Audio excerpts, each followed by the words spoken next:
ختم کر دیتے ہیں. اور ایک یہاں میسج بھی آیا ہوا ہے نا, کیا بات ہے, میسج لکھنے والوں نے نہ اپنا نام لکھا ہے نہ شہر کا نام لکھا ہے, بس ایک پیغام ہے یا ایک سوال ہے. وہ یہ ہے کہ میرا یہ سوال ہے کہ اگر کوئی رشتہ داری توڑے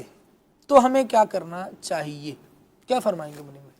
بھائی؟ دیکھیں خالد بھائی, جو بندہ رشتہ داری جس سے یعنی ایک بندہ توڑ رہا ہے, اب اس بندے کو کیا کرنا چاہیے؟ یہ بندہ دو چیزیں اپنے ذہن میں رکھ لے. اس نے میرے ساتھ رشتہ داری توڑی ہے, اب اگر میں بھی اس کے ساتھ توڑوں گا تو مجھ میں اور اس میں فرق کیا رہے گا, ایک بات. اور دوسری بات یہ کہ اس نے میرے ساتھ رشتہ داری توڑی ہے, اب اگر میں بھی توڑتا ہوں تو اس کے نقصانات تو ہیں, فائدہ ایک بھی نہیں ہے. نقصانات تو ہوں گے, فائدہ ایک بھی نہیں ہوگا. لیکن اگر اس نے میرے ساتھ رشتہ داری نہیں رکھنی, توڑ رہا ہے, لیکن اگر میں جوڑنے کی کوشش کروں تو مجھے اس کے فوائد و ثمرات دنیا میں بھی ملیں گے اور انشاءاللہ آخرت میں بھی اس کا اجر ملے گا. حدیث پاک میں بھی آتا ہے نا, آقا علیہ السلام نے ارشاد فرمایا, جو بندہ چاہے کہ جنت میں اس کے لیے ایک محل بنایا جائے اور اس کے درجات بلند کر دیے جائیں, تو وہ جو اس پر ظلم کرے یہ اسے معاف کرے, جو اسے محروم کرے یہ اسے عطا کرے, اور جو اس سے رشتہ داری توڑے یہ اس سے جوڑے. اب اگر جو بندہ اس سے توڑ رہا ہے, اب یہ اگر جوڑنے کی کوشش کرے گا تو آخرت میں جنت میں اس کے لیے محل بھی بنایا جا رہا ہے, اس کے درجات بھی بلند کیے جا رہے ہیں,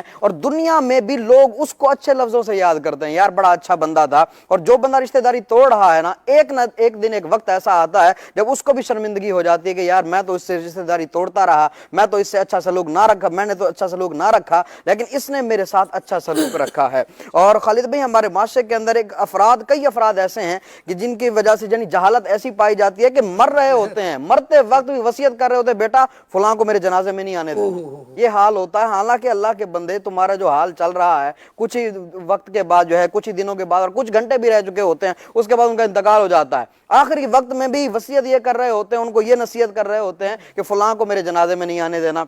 یعنی آخری دم تک بھی اس طرح کے معاملات ہوتے ہیں. سید عالم صلی اللہ تعالیٰ علیہ وآلہ وسلم نے ایک مسلمان پر دوسرے مسلمان کے جو حقوق بیان فرمائے, اس میں سے یہ بھی ہے کہ وہ بیمار ہو تو اس کی عیادت کے لیے حاضر ہوا جائے, وہ مر جائے تو اس کے جنازے میں جائے, ملاقات ہو تو سلام کرے. یہاں تو سب ملاقات میں سلام والا جو معاملہ ہے, آنکھوں دیکھے چند معاملات ایسے ہیں کہ یوں 4 افراد لائن سے بیٹھے ہوئے ہیں, 2 کو سلام کیا, تیسرے کو چھوڑا, چوتھے کو سلام کر لی. اللہ کے بندو, یہ تو ایک یوں سمجھے کہ موقع بھی تھا نا کہ اسی بہانے مل جاتے کہ بھائی صف میں بیٹھے تھے تو ان سے بھی ہاتھ ملا لیا گیا. بلکہ راستہ بدل دیتے ہیں, رشتہ دار آ رہا ہے, وہ ناراض ہے تو راستے ہی بدل دیں گے. اچھا بڑا راستہ اختیار کر لیں گے, وہ دور سے دیکھیں گے کہ وہ ناراض رشتہ دار آ رہا ہے, تو آپ وہ بتائیں کہ یہاں سے چلا جاؤں گا, جلدی گھر پہنچ جاؤں گا, لیکن اس کو سلام کرنا پڑے گا, ہو سکتا ہے ملاقات کرنی پڑے گی, وہی سلام کر دے, پھر کیا بنے گا, کہیں تعلق قائم نہ ہو جائے. اب جناب وہ جو ہے دوسری طرف سے لمبا راستہ کر کے اپنے گھر جا رہا ہے. یعنی عجیب لوگوں کا جو ہے وہ انداز ہے. اس میں سب سے جو بنیادی چیز ہے وہ علم کی کمی ہے.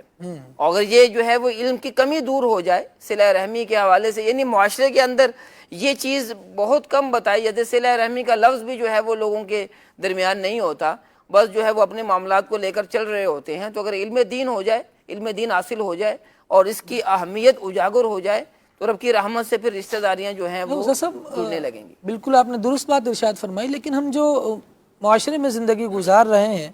اس میں ہم یہ دیکھتے ہیں کہ بیچلر میں نے کیا ہوا ہے, جناب میں نے MBBS کیا ہوا ہے, میں نے فلاں ڈگری, کافی ساری ڈگریز لی ہوئی ہیں. ایون کہ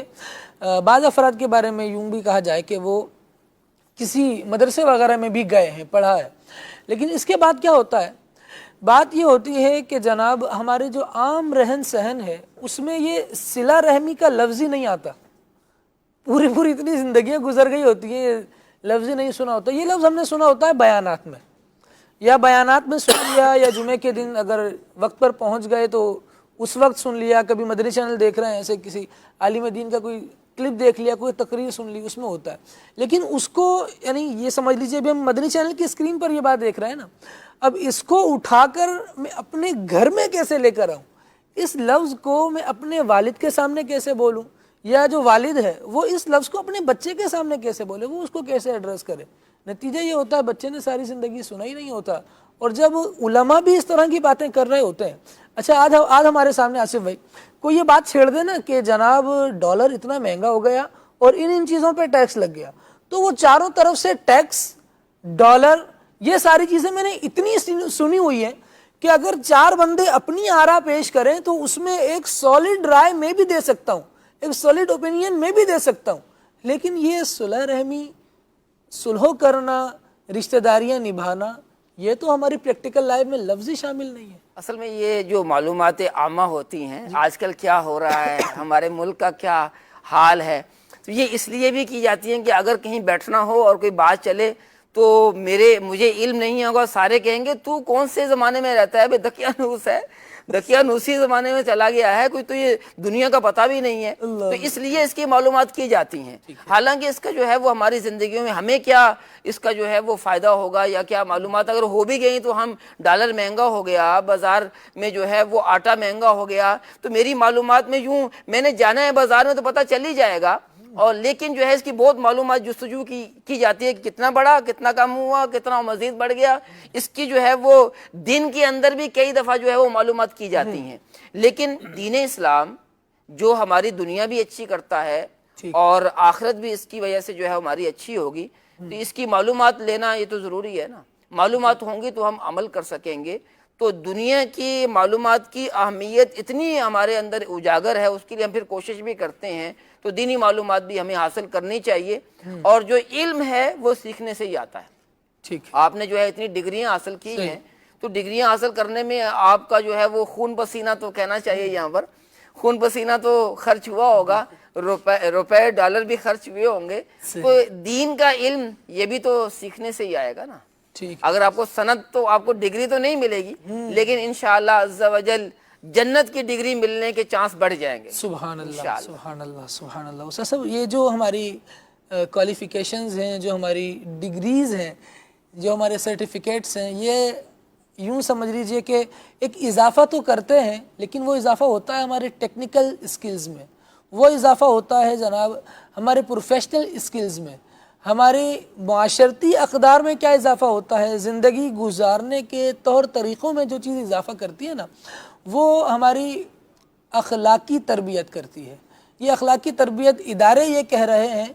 کہ گھر سے ہونی چاہیے، گھر والے یہ کہہ رہے ہیں کہ اتنی فیس جو پے کی ہے ادارے کو دی ہے، تو ادارہ سکھا کیا رہا ہے، وہ ادھر بال پاس کر رہے ہیں، یہاں والے بال ادھر پاس کر رہے ہیں، نتیجہ یہ ہو رہا ہے کہ جو اخلاقی تربیت ہے اسے جو جدید جنریشن ہے، نیو جنریشن جس کو کہا جائے، وہ آری نظر آ رہی ہے۔ بہت سے لوگ میری بات کو جو میں نے بھی عرض کی ہے یقیناً انڈوز کریں گے، ایسا نظر آ رہا ہے۔ یہ نہیں کہہ رہا کہ من کل الوجوہ اور ہر جگہ ایسا ہی ہو رہا ہے، یہ بات نہیں ہے، لیکن ایسا بھی ہو رہا ہے۔ اللہ کریم ہم سب کو عقل سلیم عطا فرمائے۔ تو علم دین جو ہے نا، یہ ہماری زندگی کے شعبوں میں رہنمائی کرتا ہے، ہمارے ورک اسکلز یہ بڑھ جائیں، یہ ایک الگ معاملہ ہے، مجھے اچھے انداز سے بات کرنی آ جائے، میرا علم دین مجھے یہ سکھاتا ہے۔ یعنی میں اگر ڈگریاں ہیں نا